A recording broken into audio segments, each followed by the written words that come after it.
आज का जो सेशन है वो वैदिक विद्याओं में 108 के महत्व को लेकर है। हम लोगों को बचपन से सिखाया जाता है, बताया जाता है कि हमें माला या मंत्र जाप करना है 108 बारी। क्या उसका महत्व है, क्या होता है 108 से 108 बारी जब मंत्र जाप करते हो, इसके ऊपर हम आज डिस्कस करेंगे। ठीक है।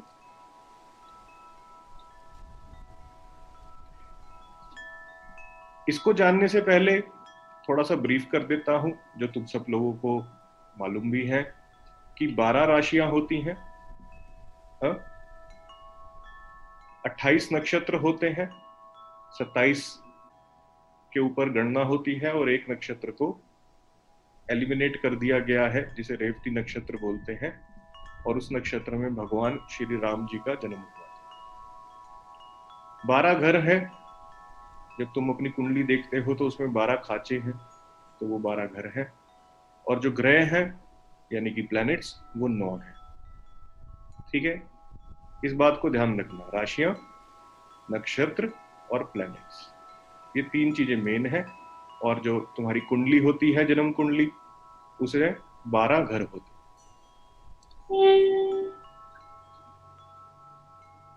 ये वो नक्षत्र की डिटेल है, मैं इसे पढ़ाऊंगा नहीं आज, सिर्फ तुम्हें दिखाने के लिए ये स्लाइड बनाई है कि ये 27 नक्षत्र इस प्रकार हैं, ये उनके नाम है। और उन हर 3 नक्षत्र का एक नक्षत्र लॉर्ड है। तो इस प्रकार से ये तुम्हारे 27 नक्षत्र आ जाते हैं। अब ये बहुत इंपॉर्टेंट है और बहुत इंटरेस्टिंग है इसको समझना, क्योंकि अगर तुमने इसको समझ लिया तो काफी इजी हो जाएगा तुम्हारे लिए मेरी बात को समझने में। ये म्यूट कर लेंगे प्लीज, रिक्वेस्ट है जिसने भी अनम्यूट किया है।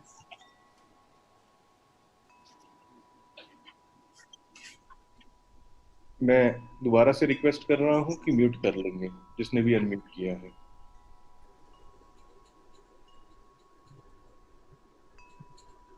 क्या आप चेक कर पा रहे हैं सब लोग कि किसने अनम्यूट किया है? रेणु जी, क्या आप प्लीज म्यूट कर सकते हैं? सर मैंने अभी म्यूट किया था। आपको आवाज आ रही है मेरी? हाँ जी, बिल्कुल आ रही है आपकी आवाज। ये म्यूट नहीं हुआ है आपके एंड से।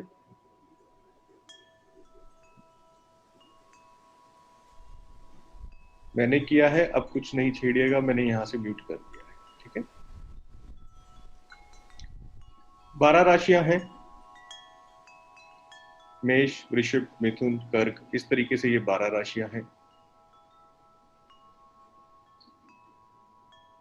जब इंसान की नजर आसमान की तरफ गई, जब आप तुम कुछ सोचते हो तो ऊपर की तरफ देखते हो, है ना? तो उसकी नजर टिमटिमाते तारों की तरफ गई। उन तारों में उसे कुछ आकृतियां नजर आई। उन आकृतियों को जब उसने जोड़ा और जब उसने उसकी गणना करी, तो इस प्रकार से एक जॉडियक बेल्ट 360 डिग्री पे उसे समझ में आया। जैसे जैसे आकृतियां बनी वैसे वैसे राशियों के नाम दे दिए गए। मेष हो गया, वृषभ हो गया, मिथुन हो गया, कर्क हो गया, सिंह, जैसे शेर की तरह जो तारों का समूह था, उनका जो आकृति बनी वो शेर की तरह बनी, तो उसका नाम सिंह राशि दे दिया गया। तो इस प्रकार से ये 12 राशियां हैं। और हर एक राशि, ये 12 राशियां हैं, एक राशि जो है वो 30 डिग्री की है। जैसे अपने वास्तु चक्रा में है ना, ये देख रहे हो, ये एक राशि है, इसके ये इसको बाइफरकेट किया है, तो ये 30 डिग्री की एक राशि है। ठीक है। 12 राशियां 30 डिग्री के हिसाब से 360 डिग्री का पूरा चक्र बन गया। राइट। नक्षत्र कितने हैं? 27। जैसे मैंने तुम्हें बताया, एक रेवती नक्षत्र है तो उसको हटा दिया गया है, तो 27 के हिसाब से ही गणना होती है, क्योंकि उसका बहुत ही मिनिमल डिग्री होती है। अभी आगे देखोगे, एक नक्षत्र 13 डिग्री 20 मिनट का होता है। जैसे ये राशि है, जैसे यहाँ पे अगर तुम मेष राशि देखोगे तो यहाँ पे ये एक नक्षत्र आ रहा है। ठीक है। तो ये जो नक्षत्र है, ये 13 डिग्री 20 मिनट का है। इसको ऐसे बोलते हैं 13 डिग्री 20 मिनट का। तो ये अगर तुम हर एक राशि को देखोगे तो यहाँ पे 1, 2 और 3 ऐसे बाइफरकेट हो रखे हैं आगे। ठीक है, जैसे मैंने तुम्हें बताया। अब 13 डिग्री 20 मिनट को 27 से मल्टीप्लाई करो तो ये आ जाता है 356 डिग्री, और इसमें एक जो रेवती नक्षत्र है उसको ऐड कर दो तो ये फिर से 360 हो जाता है। पूरा का पूरा ज़ोडिएक बेल्ट कंप्लीट हो जाती है। राशि, राशि के पीछे नक्षत्र। ठीक है, दोबारा से बताता हूं, राशि और राशि के पीछे नक्षत्र। अब नक्षत्र के पीछे चरण होते हैं, ये रहे, ये 4 चरण है, C1, C2, C3, C4। ये और आगे इसकी बाइफरकेशन समझ लो। जैसे हम दिशाओं को 2 भाग में बांटते हैं वास्तु में, यहाँ पे ऐसा समझो कि इसको हमने 3 भाग में बांट लिया, फिर उस 3 में से जो एक है द्वार उसको आगे और 4 में भाग लिया, और 4 में उसको बाइफरकेट कर दिया। राशियां, राशियों के आगे नक्षत्र और नक्षत्र के आगे चरण है, ये 4। ठीक है, अब देखो यहां से जो ये राशियां हैं ये फिक्स्ड हैं। जो तारों का तारामंडल है, जो ये समूह है, ये फिक्स्ड है, ये मूव नहीं करता। इनके अंदर ग्रह मूव करते हैं, इनको पास करते हैं। जैसे अगर तुम देखो मकर राशि कहाँ गई, ये रही मकर राशि। जब मकर राशि में सूर्य ट्रांजिट करते हैं तो उसको मकर संक्रांति बोलते हैं। क्या मेरी बात समझ में आ रही है? ऐसे नाम रखे गए हैं। मकर संक्रांति मतलब सूर्य जो है मकर राशि में ट्रांजिट कर रहे हैं, यानी कि यहाँ पे गोचर कर रहे हैं, तो उस दिन को, उस पर्टिकुलर मोमेंट को, जैसे ही वो मकर राशि में आएंगे, मकर मकर संक्रांति शुरू हो जाती है। ठीक है, तो इस प्रकार से प्लैनेट्स यहां पर रिवॉल्व कर रहे हैं इसके अंदर। ये फिक्स रहते हैं, नक्षत्र भी फिक्स रहते हैं, चरण भी फिक्स रहते हैं। जो घूमता है अंदर वो प्लैनेट्स घूमते हैं। क्लियर है यहां तक? है? अब तुम यहां हो, सेंटर में हो एनर्जी। अब यहाँ पे आसपास तुम्हारे प्लैनेट्स घूम रहे हैं, इधर नक्षत्र, इधर राशियां हैं, यानी कि कॉन्स्टिलेशंस, तारा समूह, तारामंडल है ये। इस तारामंडल के आगे चरण है, C1, C2, C3, C4। ठीक है, अब एक नक्षत्र के आगे 4 चरण है। अगर 4 चरण है और 27 नक्षत्र है तो टोटल कितना हो गया? 108।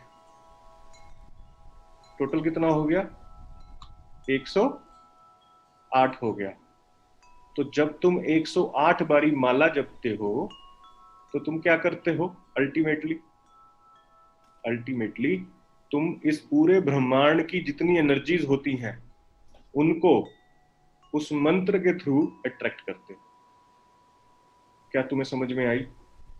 जब तुम 108 बारी ओम का जाप करते हो, कोई भी मंत्र का जाप करते हो, तो तुम प्रकृति से ये 360 डिग्री जो भी एनर्जीज हैं, इन्हें अट्रैक्ट करते हो अपनी तरफ, to give you positivity in life. ये तुम्हारी जिंदगी से नेगेटिविटी को किल करता है। क्या तुम्हें 108 का रहस्य समझ में आया आज कि क्या है? कितना सिंपल है, बट तुम्हें पता होते आना चाहिए। इसलिए ये सेशन मैंने छोटा सा रखा था ताकि तुम्हें पता चले कि हम 108 बारी क्यों, कोई जैसे कहते हैं हनुमान चालीसा 108 बारी पढ़ लो, ओम का जाप 108 बारी कर लो, गायत्री मंत्र 108 बारी करो, महामृत्युंजय 108 बारी करो। तो 108 है क्या? 108 यही है कि जितने तुम यहां पर हो, तुम्हारे आसपास की जितनी यूनिवर्सल पावर है उसको तुम अट्रैक्ट कर सको। अपने आसपास का 360 डिग्री एक ऐसा ऑरा क्रिएट कर लो ताकि तुम्हारे आसपास कहीं से कहीं तक नेगेटिविटी ना आए। हर एक चीज 360 डिग्री पे बेस्ड है, ये ध्यान रखना। जो स्वास्तिक है जब वो बनता है तो वो भी 360 डिग्री पे बेस्ड है। एक दिन तुम्हें सेशन में बता दूंगा कि ओरिजिन ऑफ स्वास्तिक क्या है, और तुम्हें दिखा दूंगा स्लाइड में। ठीक है, तो ये मेरा एक छोटा सा लेसन था आज तुम लोगों को बताने के लिए। और एस्ट्रोलॉजी का जो हमारा कोर्स है उसके बारे में भी मैं तुम्हारे को सबको बता देता हूँ कि क्या क्या है उसमें। 12 ई बुक्स हैं, 15 प्री रिकॉर्डेड वीडियोस हैं, ठीक है, जो कि सारे टॉपिक्स को कवर करते हैं। हेमा तुम कर रहे हो ये, तो इसीलिए तुम देख लो, एक बार तुम्हें रिवाइज करवा देता हूँ। वही सेम है हमारा व्हाट्सएप ग्रुप वगैरह। फीस इसकी 11,000 रुपये है। एवरेज जो ड्यूरेशन है एक सेशन की वो 1.5 घंटे की है। इसके अंदर क्या क्या पढ़ाएंगे? ई बुक 1 में मीनिंग ऑफ एस्ट्रोलॉजी, एस्ट्रोलॉजी का मतलब क्या है वो बताएंगे।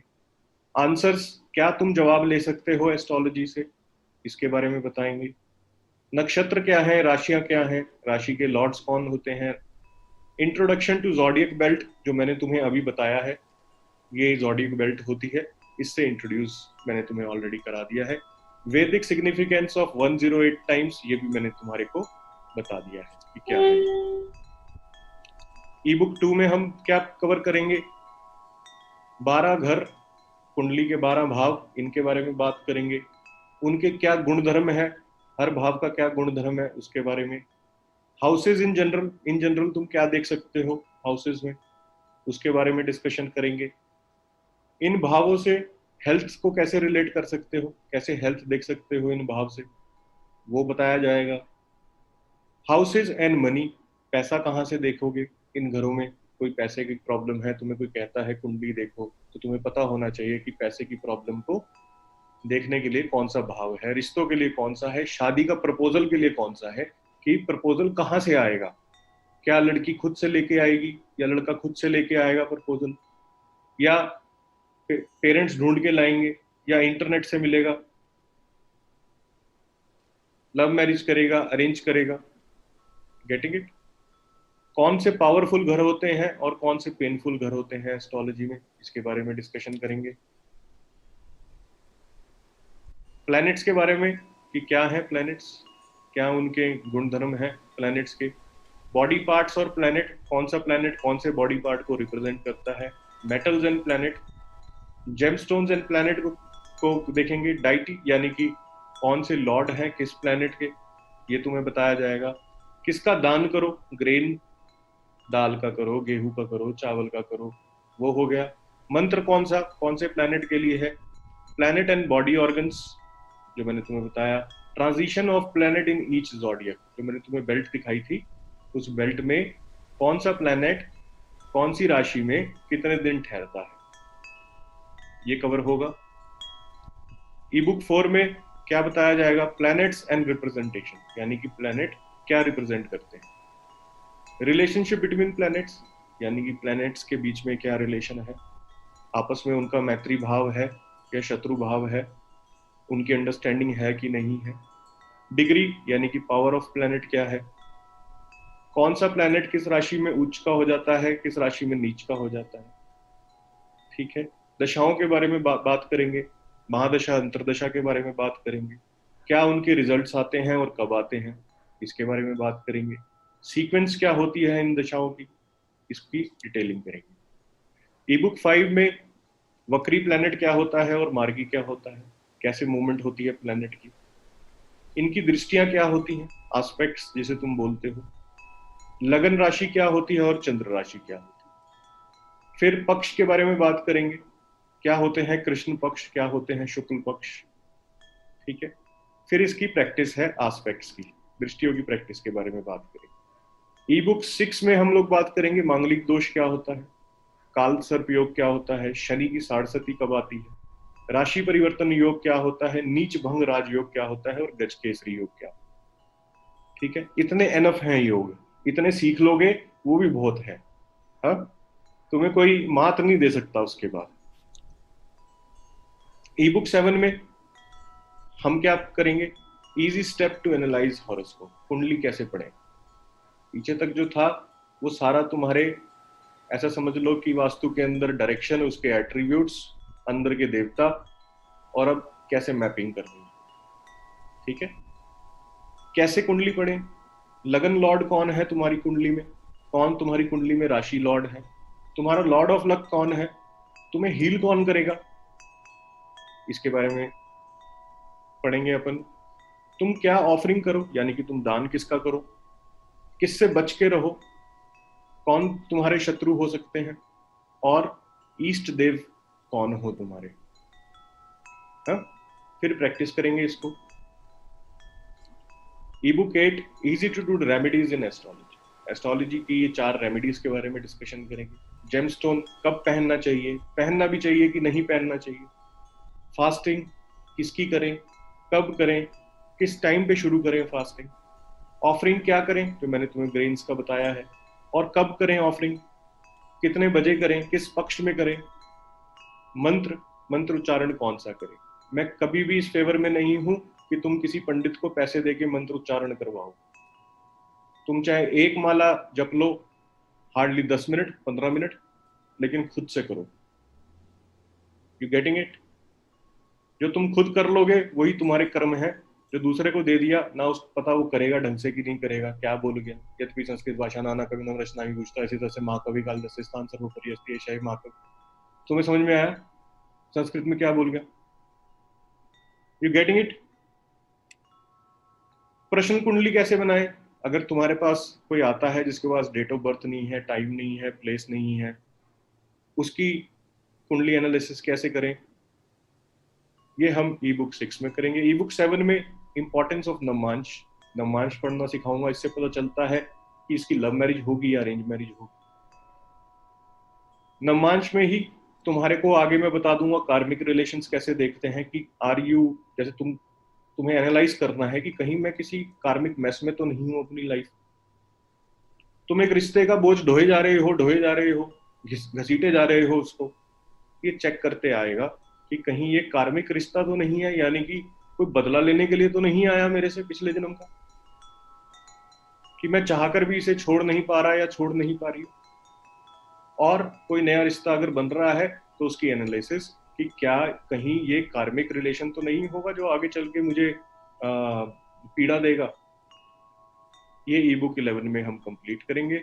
ई बुक 12 में लर्न टू कनेक्ट हाउसेस, यानी कि कौन से भाव के कनेक्शंस होंगे तो तुम्हारा ये पर्टिकुलर इवेंट होगा लाइफ में। जैसे तुम पूछते हो कि पैसा कब आएगा, जैसे मैं ईशा ने तुम्हारे साथ कई बार शेयर किया है कि मैं उसको बता देता हूँ कि फलानी तारीख को तेरे पास ये आ जाएगा। हाँ, तो वो कैसे आता है? जब प्लैनेट्स का कनेक्शन होता है, वो उन घरों को एस्पेक्ट करते हैं जिससे उसको प्राप्ति होनी है, तो जाके उसे पैसे की प्राप्ति होती है। ये तो पैसे की बात हो गई। ऐसे ही मैरिज की बात भी होती है कि शादी कब होगी, घर कैसा, परिवार कैसा होगा, लड़के का या लड़की का। तुम कुंडली से ये भी देख सकते हो कि जो जहाँ ब्याह होगा, इन लॉज यानी कि वो कैसे होंगे, क्या लड़की की कुंडली मिलती है कि नहीं मिलती है। ये एक टॉपिक मैं इसमें वैसे ही कवर करवा दूंगा तुम्हारे को मैच मेकिंग इसके बाद। ठीक है, तो ये हमारा सारा पूरा एस्ट्रोलॉजी का। इसके बाद मुझे नहीं लगता कि तुम्हारे को कुछ और एस्ट्रोलॉजी में करने की जरूरत है एक्सेप्ट फॉर नक्षत्र एस्ट्रोलॉजी। नक्षत्रों के ऊपर भी एस्ट्रोलॉजी होती है, पर उसके ऊपर जाने की जरूरत नहीं है। इतना भर करके भी तुम ये जो चंगुल है 500 रुपए से 20,000 रुपए बनाने वाला, इससे बच सकते हो। तुम्हें बताया था ना मैंने लास्ट सेशन में, 500 रुपए की दक्षिणा तुमसे मांगेंगे, और जब तुम चले जाओगे तो ये यंत्र और ये मंत्र और ये पोटली दान कर दो और ये मेटल दान कर दो, और तुम्हारा बिल 20-22 हजार रुपए का बना के बैठा होगा। हाँ, तो उससे तुम बच जाओगे, क्योंकि तुम खुद से ही रीड करते तुम्हें आ जाएगा। फिर तुम अपनी लाइफ के इवेंट्स को मैप करोगे, जब तुम्हें कनेक्शन आ जाएंगे कि हाँ ये ऐसा हुआ था तो मेरी लाइफ में ये पीड़ा हुई थी, हाँ ये ऐसा हुआ था तो मुझे प्रमोशन मिली, हाँ ऐसा हुआ था बच्चे हो गए थे, बिल्कुल ठीक, ऐसा हुआ तो शादी हो गई थी। तो उसको बोलते हैं कनेक्शन ऑफ हाउसेस। उसके लिए मैं सब लोगों को बोलता हूँ कि एक डायरी बनाओ अपने लाइफ इवेंट्स की। थोड़ा पेनफुल होता है क्योंकि अपने पास्ट को कौन याद करना चाहता है। हाँ, सबकी जर्नी बहुत ब्यूटीफुल नहीं होती, कईयों की बहुत पेनफुल होती, पर फिर भी बनाओ, क्योंकि तुम उससे डरो मत। अपने पास्ट से डरने का नहीं है, हाँ, उसको फेस करने का है। वो जो गलतियां तुम कर चुके हो उसको दोबारा ना दोहराओ, उसका सबसे बढ़िया तरीका ये है कि जिस डर की वजह से तुम उस चंगुल में फंस गए थे, उस डर को एलिमिनेट करो अपनी लाइफ से। कोई तो रीजन होगा तुम्हारी पीड़ा का, तुमसे गलती हुई होगी, तुमने कोई ऐसा रिश्ता बना लिया होगा, कोई ऐसा एग्रीमेंट कर लिया होगा क्लाइंट के साथ जो तुम्हें पीड़ा देगा। हाँ, फिर कौन सा प्लेनेट था जब आया तो तुम्हें पीड़ा हुई, अब वो दोबारा कब आएगा, जब आएगा तो तुम्हें क्या करना चाहिए, ये हम इसके अंदर सारा कवर करेंगे। और क्लासरूम के अंदर same course is 3 day course, जिसकी फीस है 20,000 rupees for students, for outsiders it is 25,000। Online is 11,000 इस कोर्स की। प्रोसेस सेम रहेगा, अपन वही ग्रुप बनाएंगे अपना व्हाट्सएप पे, टेलीग्राम पे। हाँ, तो ये पूरा का पूरा कवर मैंने तुम्हारे साथ आज का सेशन कर लिया। अब मैं आता हूँ क्वेश्चन आंसर हमारे। हाँ जी, अनम्यूट हो जाओ और अपने अपने प्रश्नों को पूछना शुरू कर दो। रेलेवेंट, हाँ, मेरे क्लाइंट, तुम्हारा क्लाइंट, ना मुझे तुम्हारे क्लाइंट से कोई लेना देना नहीं, मुझे तुमसे लेना देना है। मेरे लिए you are important, you are my students. तुम्हारा क्लाइंट तुम्हारे लिए इंपॉर्टेंट है, उसकी केस स्टडी रखो सामने, सब लोगों के साथ डिस्कशन करो। हाँ, कोई क्वेश्चन? हेमा, अब क्लियर हो गया कि जो कोर्स करने जा रही हो वो क्या है? कल तुम मेरे को पूछ रही थी कि सर करूं ना करूं, तुम्हें लगता है करना चाहिए? बिल्कुल sir. Go ahead with it. अगर तुम्हारे को किसी प्लेनेट ने पीड़ा देनी है, तुम्हें हर्ट करना है, तो क्या होगा, उस प्लेनेट के आने से 1.5 से 2 महीने पहले ही तुम उसकी दिशा में चले जाओगे बाय डिफॉल्ट, या अपनी टेबल वहां लगा लोगे। तुम्हारा मनस ऐसा करेगा, बड़े दिन हो गए घर की सेटिंग नहीं चेंज करी है, आज मैं ये टेबल को उठा के उधर कर देता हूं। या वहां पे कोई सामान लाके ऐसा रख दोगे जिससे कि वो डायरेक्शन एक्टिवेट हो जाएगी। अगर तुम्हारे को एक प्लेनेट, जैसे मैं एक प्लेनेट हूं और मैंने तुम्हें दंड देना है, तुम्हें पीड़ा देनी है, तो मैं तुम्हें अपने ऑरा में ले जाऊंगा, यानी कि अपनी दिशा में ले जाऊंगा, राइट? अब एक वास्तु वाला आया, उसको कुंडली भी पढ़ते आती है, उसने देख लिया कि तुम बाय डिफॉल्ट उस दिशा में जा चुके हो पीड़ा वाली, वो तुम्हारे को उस दिशा से उठा के, यानी कि वो मेरे सामने से तुम्हारे को उठा के मेरे बैक साइड पे बिठा देगा। अब गुस्सा मेरा उतना ही है, मेरा गुस्सा कम नहीं होगा, मुझे तुम्हें दंड देना है, मैं दूंगा। मेरे सामने होगे तो ज्यादा दूंगा, मेरे पीछे हो तो शायद इंटेंसिटी उसकी कम हो जाए। Are you getting it? समझ में आया? एक चीज और ध्यान रखना, एस्ट्रोलॉजी में प्रश्न पुरुष है, यानी कि पुरुष मतलब जो फिक्स्ड है, और जो जवाब है वो प्रकृति है, यानी कि वेरिएबल है। प्रश्न पुरुष है और उत्तर प्रकृति है। उत्तर देश काल परिस्थिति के हिसाब से बदलते हैं। जैसे अगर मैं तुमसे कहूं कि आज से 20 साल पहले तुम्हें गर्मी लगती थी तो तुम क्या करते थे? पंखा चलाते होगे, कूलर चला लेते होगे। हाँ? आज गर्मी लगती है, अगर कोई कहे मुझे गर्मी लग रही है तो तुम क्या कहोगे? पंखा चला दूं? तुम कहते हो एसी ऑन करो। प्रश्न सेम है, क्वेश्चन सेम है, आंसर देश काल परिस्थिति के हिसाब से बदल गया। पहले विदेश जाना, इसको नेगेटिव माना जाता था, क्योंकि इस तरीके के कोई हवाई संसाधन नहीं होते थे, 7 समुद्र पार करके विदेश जाना होता था। तो जब विदेश वाला भाव एक्टिव होता था तो लोगों को लगता था कि ये पीड़ा का कारण। आज वही भाव जब एक्टिव हो जाता है तो विदेश जाना अच्छा लगता है लोगों को। People want to settle down abroad. तो देश काल परिस्थिति के हिसाब से एनालिसिस और जवाब दोनों बदल चुके हैं। ठीक है, मेरी बात समझ में आई? हाँ, अब अनम्यूट हो जाओ और शुरू हो जाओ, जो जो तुमने पूछना है।